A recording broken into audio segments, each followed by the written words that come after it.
leyendo mi cuaderno espiritual. Es un gozo, además de una bendición, poder compartir este pequeño mensaje contigo. Estamos hablando de adorar a Dios. Este mes el tema es Te adoramos, Señor. La semana pasada estuvimos hablando de adorarle por su santidad y esta semana hablaremos de adorarle por su poder. El pasaje de hoy está en Job capítulo 31 versículo 23, donde dice: porque temí el castigo de Dios, contra cuya alteza no tendría poder. En el capítulo 31, Job está afirmando su integridad al declarar que él no ha quebrantado ninguna norma de conducta. Pide que el castigo de Dios caiga sobre él si no dice la verdad. La lista de pecados que ofrece este capítulo es una interesante indicación de qué era considerado una conducta apropiada antes de que existiera la ley mosaica en el contexto de Israel. Job tenía una fuerte convicción del juicio de Dios y de su responsabilidad ante el sufrimiento producido por la pobreza. Su religión no era simplemente una experiencia que le brindaba salvación y bienes materiales personales, sino era una religión que producía una integridad personal y una compasión responsable por los demás. Él tenía una fe profunda en un Dios compasivo y su obra social brotó de ella. Quería hacer la voluntad de Dios. Al mismo tiempo quería refutar a Elifaz por haberle acusado falsamente de no cumplir con sus deberes sociales. Nuestro pasaje comienza diciendo: porque temí el castigo de Dios. Eso es la razón por la que Job se guardaba de los pecados. Esa es la razón por la que Job quería hacer cosas correctas. El temor de Dios, aunque podía escaparse del juicio del hombre, él sabía que todavía quedaba el juicio de Dios.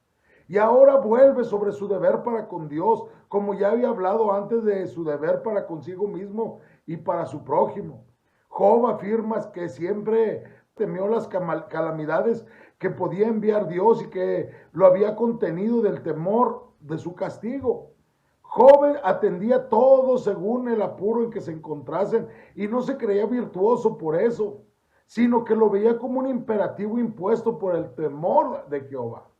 Luego dice Job: contra cuya alteza no tendría yo poder. Job tenía temor de obrar mal debido al castigo de Dios, pero no solo eso, sino que él entendía que él no era comparable ante el incomparable y todopoderoso Dios. La pasada semana hablamos de la santidad de Dios y un aspecto de dicha santidad es que él es distinto de toda su creación. ¿Y cómo podría Job compararse con el poder de Dios? ¿Qué podemos aprender de esto, mis hermanos? El poder del ser humano, por grande que sea y nos asombre, no es nada comparado con el poder de Dios. Muchas personas se asombran de las habilidades del ser humano, se asombran de las habilidades atléticas, se asombran de las habilidades tecnológicas, nos asombramos de las personas que tienen ciertas habilidades matemáticas o que tienen ciertas aptitudes para el arte que nos parecen sorprendentes. Vemos un partido de algún deporte y nos sorprendemos de las hazañas que ahí se hacen. Pero el poder del ser humano, por grande que sea, por mucho que nos asombre, no es nada comparado con el poder de Dios. Alguien dijo: tarde o temprano, el hombre tendrá que decidir si adora su propio poder o el poder de Dios. ¿Qué decides tú?